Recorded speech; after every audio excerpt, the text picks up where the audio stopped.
Letras de Esquina. Olá, ouvintes! Meu nome é Giovana, estou aqui com Ana Clara, Camille, Uelia e Larissa. Somos estudantes do curso de Direito e estamos participando do projeto de extensão Letras de Esquina e hoje vamos falar sobre o caso Araceli, o processo e o pacto de silêncio. Araceli Cabreira Crespo era uma menina de 8 anos, filha de Gabriel Crespo, um eletricista espanhol, e Lola Cabreira, boliviana radicada no Brasil. Araceli era natural de Cubatão, São Paulo, e sua família se mudou para o Espírito Santo quando ela ainda era pequena, para meio que fugir da poluição de São Paulo, porque ela tinha um grave problema de bronquite. Quando chegaram no Espírito Santo, a família foi morar no bairro de Jaburuna, em Vila Velha. Os pais de Araceli, eles sempre tiveram um cuidado de colocar a menina para estudar na mesma escola que o irmão Carlos. Entretanto, o pai de Araceli, o Gabriel, ele tinha uma casa no bairro de Fátima. E depois de um tempo, eles resolveram se mudar para lá porque ficava mais perto do trabalho dele. Na época ele trabalhava no porto. A mudança para o bairro de Fátima, na Serra, foi mais ou menos no final do ano de 1972. Carlos foi estudar no colégio salesiano em Vitória, mas a Araceli não podia estudar lá junto com ele. Na época, ela não aceitava meninas. Então, ela foi estudar na escola São Pedro. Inclusive, tinha até uma vizinha deles que estudava na mesma escola que ela. No dia 18 de maio de 1973, era uma sexta-feira. Começou como um dia qualquer. Araceli saiu de casa, no bairro de Fátima, na Serra, e seguiu para a escola São Pedro, na Praia do Suá, em Vitória, que é cerca de 10 quilômetros. Lola, que é a mãe de Araceli, mandou um bilhete para a escola, pedindo para a escola liberar ela 20 minutos mais cedo. O real motivo desse pedido? Até hoje não se sabe. Surgiram algumas teorias em relação ao motivo do pedido da mãe, só que nada foi conclusivo, teve muitas mudanças de depoimento das testemunhas. A teoria, assim, que a mãe alegou, que o próprio irmão falou, é que o motivo do bilhete foi por conta do horário que a aula terminava. Era um horário muito ruim para pegar ônibus, visto que não passava muitos ônibus no local, né? E o que poderia até fazer um certo sentido, porque na época o sistema de mobilidade urbana ainda era muito defasado. Tinha aproximadamente 800 ônibus circulando por apenas 2 vias centrais. Então, o que acontecia? Os ônibus andavam muito devagar, cerca de 12 km por hora nos horários de pico. Isso causava muitos atrasos, engarrafamentos, principalmente nas horas de movimento intenso. E assim, a Araceli, ela já tinha o hábito de voltar de ônibus para casa. Então os pais, assim, já tava tudo normal para os pais, né? E o trajeto que esse ônibus que a Araceli pegava fazia era de cerca de 17 quilômetros. Ele saía do bairro de Fátima, que era o bairro que ela morava, ia até a Vila Rubim, dava a volta na Vila Rubim e voltava para o bairro de Fátima. Então, se ela perdesse esse ônibus, ela ia ter que esperar o ônibus voltar novamente, fazer todo esse percurso. E então, assim, ia demorar muito. Então, essa é uma das teorias pelo motivo dela sair mais cedo, por medo dela perder o ônibus. Na época, também surgiram outros boatos. Um deles foi que a Lola, a mãe de Araceli, usava ela como mula de tráfico de drogas.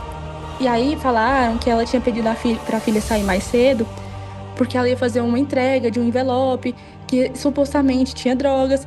Só que isso daí ninguém nunca conseguiu provar. No dia 18, segundo relatos, a Araceli parou para fazer carinho em gatinhos de rua antes de pegar o ônibus. Essa distração que ela tinha era habitual, porque ela gostava muito de conversar com os coleguinhas, gostava de brincar.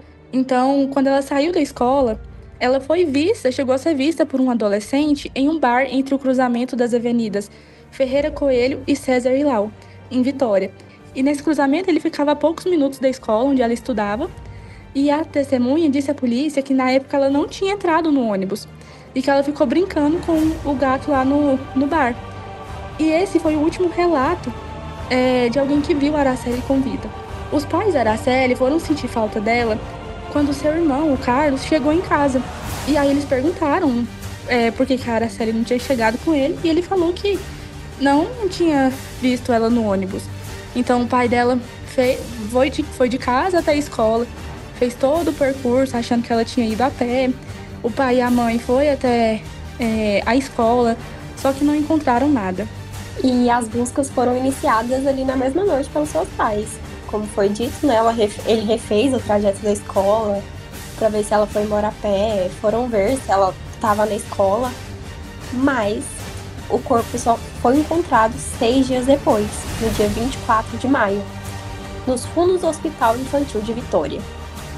O corpo estava desconfigurado e em decomposição e só foi identificado como Araceli em 20 de junho, após vários exames periciais, pois mesmo com a família reconhecendo o corpo, as autoridades não aceitaram, por dizer que a família estava muito perturbada, já que a família sofreu alguma tortura nesse tempo, porque pessoas ligavam falando que era sequestrador, pedindo dinheiro para devolver a menina. E ali no desespero, os pais ainda apagaram. O corpo da menina obviamente não apareceu, foi encontrado, né, desconfigurado em decomposição depois. É reconhecido mesmo só pela perícia, porque não aceitaram muito bem o reconhecimento dos pais. E a perícia ainda encontrou o corpo com droga, estuprado, com um pedaço dos seios dela arrancado por mordidas. A vagina da menina estava com mordidas. Pela autópsia, viram que quando não tinha mais chance de sobrevivência por conta de todos esses abusos, ainda jogaram ácido e abandonaram ela em volta do hospital infantil. E assim, a investigação foi um caos na época, porque até o investigador, quando começou a chegar mais perto do caso, quando começou a descobrir mais sobre o que tinha acontecido, chegando mais perto dos suspeitos, foi morto. Bom, com a investigação policial, foi oferecida uma denúncia do Ministério Público através do promotor de justiça Vomar Bermudes, que apontou inicialmente 3 principais suspeitos desse crime. Dentre eles, Paulo Constantino Elau, de 27 anos, Dante de Barros Michelini, conhecido também como Dantinho, de 23 anos, e Dante Brito Michelini, pai de Dantinho, de 53 anos. Segundo as apurações, Paulo e Dantinho teriam agido conjuntamente nesse crime, enquanto o Dante pai apenas foi acusado de encobrir o crime. Com o decorrer das investigações, surgiram inúmeras provas e testemunhas que revelaram o envolvimento dos suspeitos em várias festinhas privativas, que eram marcadas por alto consumo de drogas, álcool, orgias e até mesmo a presença de menores de idade. O caso ganhou uma enorme repercussão porque os acusados pertenciam à alta sociedade de Vitória. Os Michelini eram uma família tradicional, ligada ao desenvolvimento urbano da cidade e também à exportação de café. Eles possuíam uma grande influência política, inclusive no governo militar e na polícia. Já a família de Paulo Elai, por sua vez, era bastante conhecida, pois eram comerciantes e empresários do ramo de hotelaria. Essa posição privilegiada teria sido um dos fatores que dificultou o andamento do inquérito policial, e a investigação sofreu fortes interferências, como o uso de habeas corpus, documentos falsos, testemunhas assassinadas ou desaparecidas de forma misteriosa, delegados foram afastados do caso, policiais que foram envolvidos na primeira fase do caso foram silenciados e até mesmo sumiram. Depoimentos foram alterados depois da primeira fala. Assim, o processo se manteve por longos períodos estagnado, sem nenhuma significativa e sem nenhum avanço. E de acordo com a denúncia do Ministério Público, Araceli foi raptada por Paulo Elai em seu Ford Mustang branco e levada ao bar franciscano, que era de propriedade da família Michelini. Lá, permaneceu por 72 horas em cárcere privado no sótão do estabelecimento, sob efeito de sedativos e sofrendo por diversos tipos de abuso. Durante a perícia, foi confirmado que a sua sedação foi utilizada barbúricos, que funciona como um depressor do sistema nervoso central, sendo utilizado como um anticonvulsivo, sedativo e até hipnótico. Devido à sua pequena margem de segurança entre a dose terapêutica e a intoxicação, e os altos riscos de dependência, o seu uso foi bastante reduzido na época e substituído por outros fármacos. O uso elevado desse sedativo levou Araceli a um coma induzido e acabou falecendo. Além disso, na perícia foi identificado vários sinais de violência sexual, marcas de mordedura, agressões físicas e até mesmo necrofilia. As investigações ainda apontaram que Araceli chegou a ser levada para o Hospital Jesus Menino, que é um hospital infantil de Vitória. Lá já chegou sem vida, e eles ainda conseguiram retirar o corpo do hospital, levando de volta para o sótão do bar e mantiveram-a refrigerada. Depois de um período de refrigeração, jogaram um ácido corrosivo para dificultar a identificação da vítima. Em seguida, eles jogaram os restos mortais de Araceli num terreno próximo ao hospital infantil, que só foi encontrado no dia 24 de maio do ano de 1973, em um estado de decomposição extremamente avançado. A brutalidade do crime chocou tanto a sociedade, mas os obstáculos políticos e a influência social desses acusados marcaram a condução da investigação, levando fortes críticas sobre a imputabilidade e o favorecimento desses envolvidos. Durante a ditadura militar, em 1964 a 1985, muitos inquéritos criminais envolvendo pessoas ligadas a famílias influentes ou a setores das elites políticas e econômicas sofriam com graves irregularidades, e o caso em questão traz sinais típicos desse contexto. Provas perdidas e adulteradas.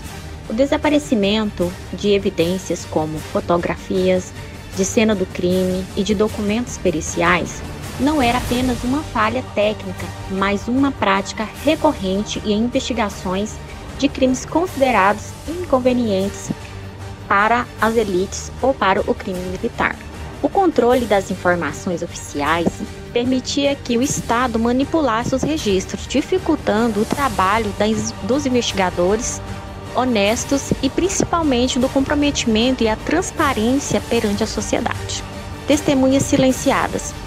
Depoimentos de testemunho eram constantemente manipulados, seja por meio de intimação direta, ameaça de morte, tortura ou perseguição, seja pela pressão de autoridades locais ligadas ao regime. No caso citado, mudanças repentinas da versão da cozinheira do bar sugere coerção prática comum para garantir que a narrativa desfavoráveis a determinados grupos não viessem à tona. Mortes suspeitas ligadas ao inquérito. A morte do sargento José Humberto Dias, policial encarregado de investigar o número expressivo de óbitos suspeitos, até de 14 pessoas, segundo José Loureiro, apontado para um padrão de queima de arquivo. Durante a ditadura, era frequente a eliminação de pessoas que detinham informações comprometedoras, prática usada tanto para agentes do Estado quanto ao grupos civis poderosos que tinham respaldos no regime. Pressão das elites e a manipulação política. A ditadura brasileira funcionava em simbiose como setores da elite econômica e política. Muitas vezes, empresários, latifundiários e famílias tradicionais exerciam influência direta sobre autoridades policiais, militares e judiciais. Essa rede de proteção garantia que seus membros ou aliados não fossem responsabilizados criminalmente. O aparato repressivo do Estado servia não só para conter opositores políticos, mas também para blindar interesses privados. Falta da liberdade de expressão e censura. A censura da época também contribuiu para abafar o caso. Jornais e revistas sofriam cortes ou eram proibidos de publicar matérias que pudessem expor falhas das autoridades ou escândalos envolvendo pessoas ligadas ao regime. Isso impediu que a população tivesse acesso pleno a informações, que houvesse pressão social por justiça. E depois de anos de um processo cheio de falhas e mistérios, em 1980, parecia que finalmente haveria justiça. Paulo Elau e Dante Michelini Filho, o Dantinho, foram condenados a 18 anos de prisão. Já Dante pai recebeu 5 anos. tudo baseado em mais de 300 depoimentos que confirmavam a participação dos acusados. Mas a sensação de justiça não durou. Em 1991, uma década depois, um novo julgamento absolveu todos os réus. O julgamento? Falta de provas materiais. E em 1993, o caso foi arquivado de vez, consolidando a impunidade. Será que faltaram provas ou sobraram influências? Se fosse hoje, talvez o desfecho fosse diferente. Naquela época, não havia exames de DNA, nem banco de dados nacional de perícias. As marcas de mordidas encontradas no corpo, por exemplo, poderiam ter condenado os culpados de forma definitiva. Hoje, o sistema jurídico brasileiro tem ferramentas que poderiam evitar tantas manipulações. O Estatuto da Criança e do Adolescente, criado em 1990, que trouxe mais proteção às vítimas. A Lei de Organizações Criminosas de 2013, que permitiria investigar a influência dos grupos envolvidos, e até o uso das tecnologias forenses mais modernas, que mudariam completamente a investigação. O processo terminou em absolvição, mas a história de Araceli não pode ser arquivada. A justiça falhou no passado, mas a memória de Araceli nos cobra um futuro diferente.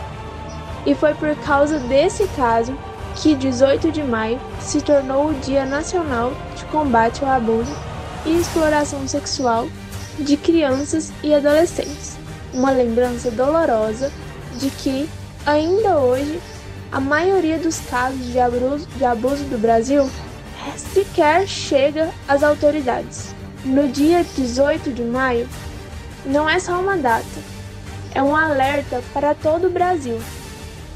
O pacto de silêncio em torno de Araceli serve como lição e como cobrança. A justiça falhou com ela, mas lembrar sua história é lutar para que nenhuma criança sofra o mesmo destino. Esse foi um crime que marcou bastante o Brasil e revelou grandes falhas no nosso sistema jurídico. Que a memória de Araceli siga como um alerta, que o silêncio e a impunidade não podem ter espaço quando falamos da vida de uma criança. E se você souber de algum caso de abuso ou passar por um, denuncie pelo Disque 100. Esse foi o nosso episódio, galera. Muito obrigada por assistirem e até a próxima. Este programa é uma edição de Brightside Edições.